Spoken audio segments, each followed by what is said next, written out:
Former U.S. Congressman Alan West in the studio. He is officially a Texan. He got here as soon as he could. Just like those other Tennessee volunteers I finally got. That's right. Yeah. Hopefully I get treated a little bit better than Davy Crockett did. Yes. How are you, sir? I'm doing very well, Glenn. It's good to be with you all in this.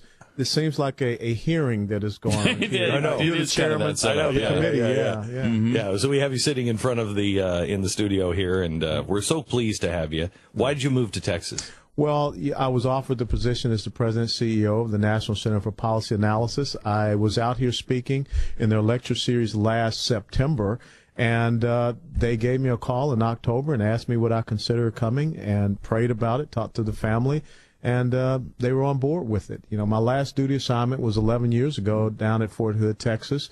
My wife's parents live in San Antonio. 3 of her 5 brothers are here in Texas. Our best friends are in Corinth, Texas, just south of Denton. And so it was just a great fit. And I think God blessed us to be here. And, boy, I don't know if this Dallas Metroplex, I mean, you and me in the same. I know. There's a lot of people moving to Texas. And I think a lot of, people are hearing from God. I think a lot of people, the people I talk to, they all answer the same question. God kind of said, come here, and so I am. It's the call of liberty. It is. One way God calls people is 7 feet of snow in Boston. And that's a motivator, too. Yeah, absolutely. And your company is going under in California. Right. That's another way God calls. But we're a little, just have to be straight up with you, we're a little upset that you did not take our offer for a free house in South Carolina. Can I talk you into a free house here? I just closed on last week. We got Ted Cruz here. We don't need anybody to run against him. We just needed somebody to run against Lindsey Graham. Half of a free house. Well, being a good, Southerner, we kind of have this little pecking order thing, and so, having been born and raised in Georgia and gone to the University of Tennessee, it's that Gamecock thing that I just couldn't be in that state. Right. So you probably shouldn't say that if you're thinking about running for president ever. No, I love South Carolina. They're good people. I love you guys, except for that one Saturday in the fall. Okay. So let's talk a little bit about what's going on in the world. How long do we have? We've got an hour. If you've got an hour, the lack of moral clarity is stunning when we have a president lecture Christians about things that happened 1,000 years ago while they set on fire a pilot. But he even got it wrong when he looked at the Crusades, because, first of all, understand why Pope Urban II called for the Crusades in 1095. It's because Muslims were attacking Christians in the Holy Land, as they were going on the pilgrimage back to Jerusalem. And when you look at the fact that in 732 A.D., what was Charles Martel doing fighting a Muslim army in France? They weren't there for, a really good wine. What was the Venetian fleet doing later on in 1571 at the Battle of Lepanto? This Muslim fleet was not out on a cruise through the Mediterranean. What were the Germanic and the Polish knights doing turning back the Ottoman Muslim army at the gates of Vienna in 1683? They weren't trying to go and get better chocolate. So this is an ongoing thing for 1,400 years. And for the President of the United States of America to stand and try to make some type of moral equivalency statement or religious relativist statement, it was absolutely appalling. Now, interestingly enough, Glenn, and I'm sure you track that, the day before he gave that speech at the National Prayer Breakfast, he met with 14 Muslim leaders, and we come to find out that 4 or 5 of them had direct ties to the Muslim Brotherhood. And the week before that, we had Muslim Brotherhood representatives in the State Department, which absolutely incensed the El-Sisi government in Egypt. So how is it, we saw the president come out yesterday.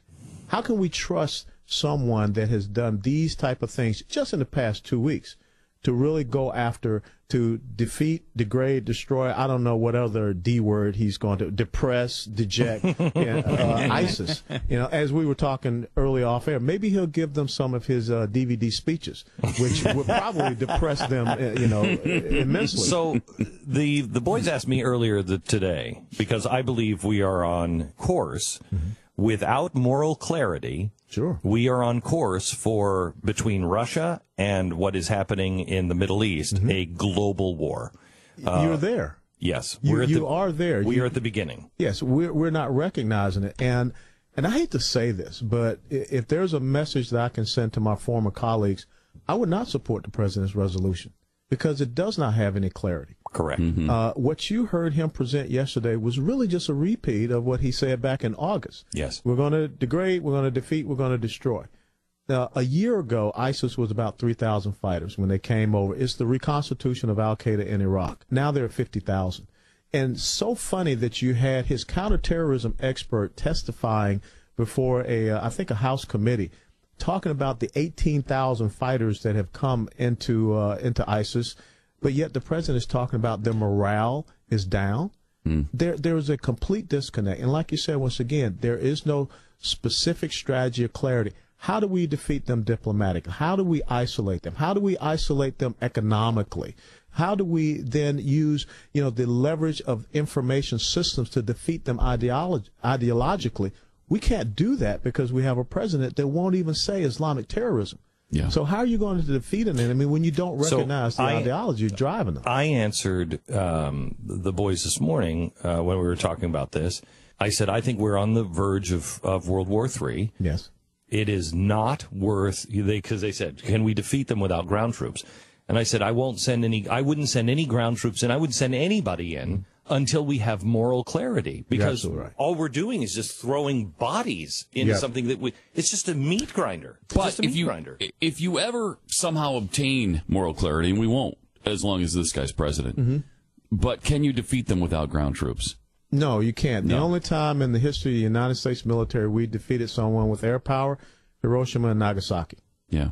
Otherwise, you have to have people to close with and destroy an enemy, if that's the task that you want to have achieved, is to destroy them. And could you not, at this point, put together a pretty solid Islamic Middle Eastern coalition with us? Jordanians would, I would think, be on board. Saudi Arabia. Saudis Egypt would be on board. Egypt. Well, see, I don't trust the Saudis. Because a lot of the funding for Wahhabism and a lot of these ISIS fighters are being fueled out of Saudi Arabia, and of course 15 of the 19 9/11 conspirators were out of Saudi. But Egypt, definitely. Jordan, definitely. The Kurds, the Peshmerga, definitely. The United States of America.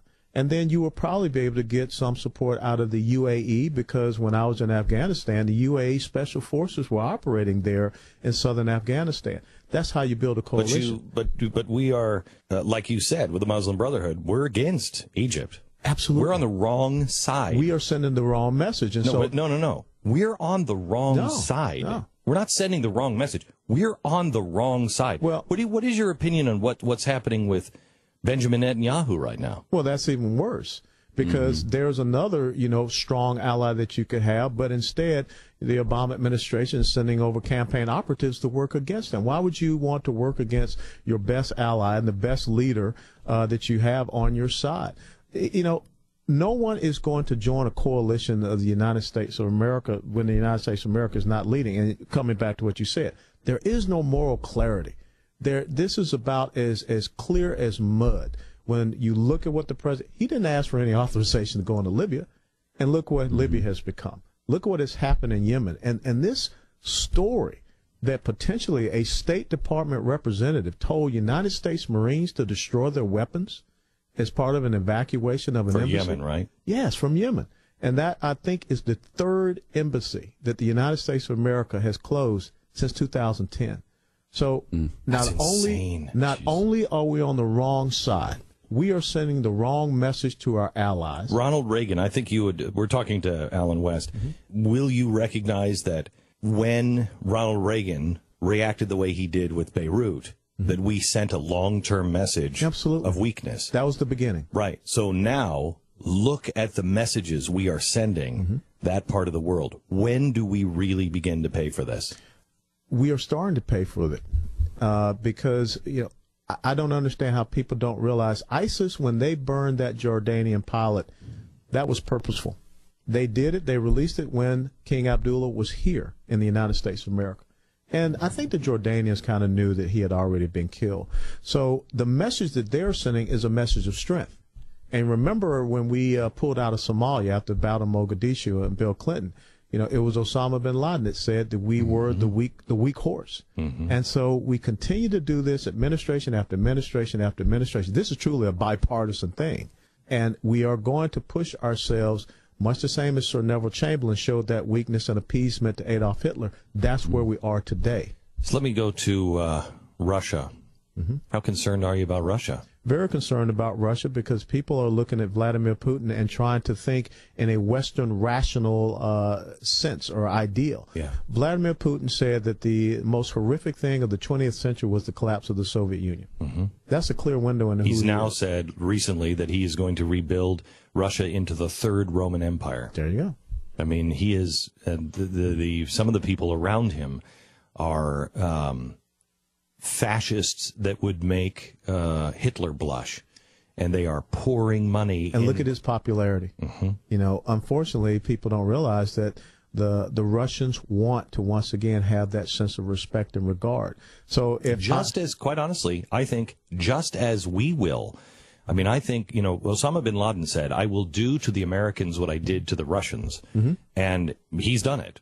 Yes. He's done it. And as we collapse, I think we have, if we're not careful, we have all the seeds of also falling in line, looking for a fascistic dictator that will just give us our respect back in the world. I mean, I think we are in very precarious times unless we start to have moral clarity on right and wrong. I believe that the United States of America will be different because we're looking for leadership. We're looking for someone that can be, once again, can restore that symbolism of as the beacon of liberty and freedom. We are until, and I don't know if you even believe this, but until our dollar collapse, until we don't have, you know, we're headed for an economic collapse that will dwarf 2008. And see, that's why we need to be communicating that. You know, when you look at the things that the Federal Reserve is doing, it's creating that artificial economy. It's creating that bubble. Because if the economy was resurgent and doing so great,